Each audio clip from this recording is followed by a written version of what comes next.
Independently उतरेंगे या किसी पार्टी से अलायंस कर सकते हैं यूपी चुनाव में? देखिए, अलायंस तो हमारा भारतीय जनता पार्टी के साथ रहा है। वो अगर इसे उपयोगी समझेंगे तो हमारी पहली प्राथमिकता जाहिर है भाजपा होगी। केसी त्यागी के बयान से क्या मल्हनी विधानसभा पर पड़ सकता है असर? क्या जौनपुर के मल्हनी विधानसभा में भाजपा को दो कैंडिडेट मिले हैं? क्या धनंजय सिंह चुनाव जीतने के बाद हो जाएंगे भाजपा के नेता?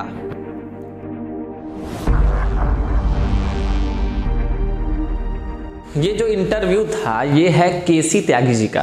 केसी त्यागी जी जनता दल यूनाइटेड के राष्ट्रीय महासचिव हैं। चलिए इनका इंटरव्यू हमने क्यों दिखाया इसके बारे में बताते हैं। आज तक के द्वारा लिए गए इंटरव्यू का ये सीन देखिए और पहले समझने की कोशिश करिए कि केसी त्यागी क्या कहना चाह रहे हैं। जैसा कि आपने बताया, आप इलेक्शंस में जो है पार्टी आपकी उतरने को तैयार है। इंडिपेंडेंटली उतरेंगे या किसी पार्टी से अलायंस कर सकते हैं यूपी चुनाव में? देखिए, अलायंस तो हमारा भारतीय जनता पार्टी के साथ रहा है। वो अगर इसे उपयोगी समझेंगे तो हमारी पहली प्राथमिकता जाहिर है भाजपा होगी। नंबर 1 पे भाजपा मान ले हम। नंबर 2 पे आपने कुछ सोचा कि अगर भाजपा के साथ बात नहीं बनती है तो क्या? नहीं, हम अपना जो गठबंधन का धर्म है उसको भी नहीं छोड़ेंगे।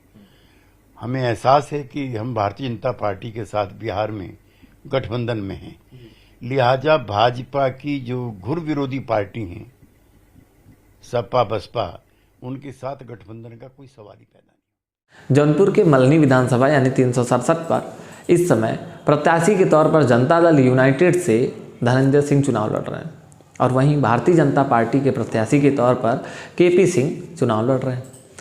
अब अगर राष्ट्रीय महासचिव जनता दल के ये कहते हैं कि जो भी सीट हम उत्तर प्रदेश में जीतेंगे वो हम भाजपा को ही देंगे क्योंकि हमारा गठबंधन का धर्म है। गठबंधन धर्म कैसा?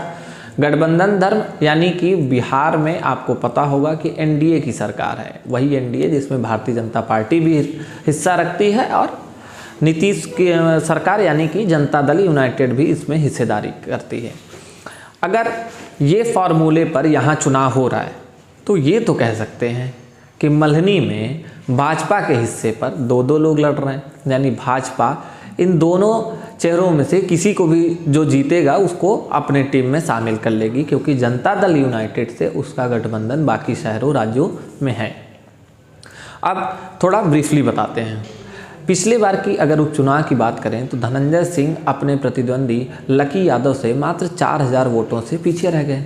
वहीं भारतीय जनता पार्टी के हिस्से से लड़ रहे चुनाव मनोज सिंह 28,000 कुछ वोट तो पाए लेकिन जमानत भी अपनी नहीं बचा पाए, यानी कि जो एक मानक तौर पर वोटिंग होता है वहाँ तक भी ये नहीं पहुँचे और जमानत जब्त हो गया।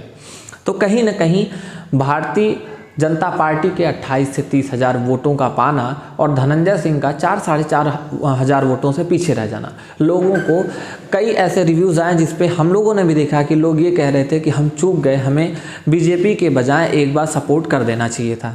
चलिए दूसरे पहलू पे बात करते हैं। उत्तर प्रदेश जातिगत मुद्दों पर, जाति की राजनीतियों पर लड़ने वाले चुनाव में हर कोई पार्टी का सबसे ज़्यादा दमखम दिखाने वाला प्रदेश है। यहाँ पर भारतीय जनता पार्टी के तौर पर कई ऐसी कास्ट हैं, कई ऐसी बिरादरी हैं जो एक कहा जाता है कि ये वोट समीकरण है हमारा है। जैसे सपा का भी है कि यादव मुस्लिम है तो हमारे हैं, बसपा का है कि दलित हैं तो हमारे हैं, उसी तरीके से भारतीय जनता पार्टी के भी वोट हैं। तो ये जो फिक्स्ड वोट होते हैं वो चेहरा देखते हैं कि हमारा प्रधानमंत्री या मुख्यमंत्री का कौन बनेगा, किस चेहरे पर हमें वोटिंग करना है। कभी कभी वो अपने बुरे से बुरे विधायकों को, प्रत्याशियों को भी नेगलेक्ट करके उन्हें वोटिंग कर देते हैं क्योंकि उन्हें अपने मनपसंद मुख्यमंत्री को देखना रहता है। तो कहीं ना कहीं ये जो मामला है वो ये दिखाई देता है कि यदि चुनाव धनंजय सिंह जीते तो भी जनता दल यूनाइटेड के तरफ से इनका रास्ता खुलेगा किसके लिए? भारतीय जनता पार्टी के लिए। और वहीं अगर केपी सिंह भी चुनाव जीतते हैं तो वो तो वैसे भी भारतीय जनता पार्टी के डायरेक्ट प्रत्याशी हैं, यानी इनका वोट तो उनकी तरफ जाएगा। लड़ाई बड़ी पेचीदा हो चुकी है। लोग कयास लगा रहे हैं कि केपी के आने से कुछ वोट इनके बढ़ेंगे यानी भाजपा के, क्योंकि केपी जब सांसदी का चुनाव लड़ते थे तो मल्हनी विधानसभा से अकेले उन्हें 40 से 60,000 वोटों के तकरीबन का समर्थन मिलता था। लेकिन लोकसभा चुनाव और विधानसभा के चुनाव में बड़ा अंतराल होता है। यहाँ इस समय जो सरगर्मी है चुनावी वो अलग अलग माहौल को दिखा रही है। वहीं लकी जीत के लिए प्रचंड ताकत दिखते हैं, उनका तो साफ कहना है कि हमारी टक्कर में ही कोई नहीं है और वो इस बार फिर जीत दर्ज कराएंगे। कहना और इस तरीके से हरकत भी लाजमी है क्योंकि लगातार सपा यहाँ से बाहुल्य रही है, लगातार 2012 से इस सीट पर वर्चस्व कायम किए हुए है। लेकिन सोचने और मज़ेदार बात ये कि क्या इनडायरेक्टली धनंजय सिंह भी भाजपा के प्रत्याशी हैं। अब ये तो वोटर से डिसाइड करेंगे कि उन्हें भारतीय जनता पार्टी के डायरेक्ट वोट करने हैं या इनडायरेक्टली। जीत किसकी होगी ये तो आने वाला वक्त बताएगा। चुनावी मुद्दा पर फिर मिलेंगे किसी और मुद्दे पर बात करते हुए, किसी और जगह पे बात करते हुए। तब तक के लिए जय हिंद।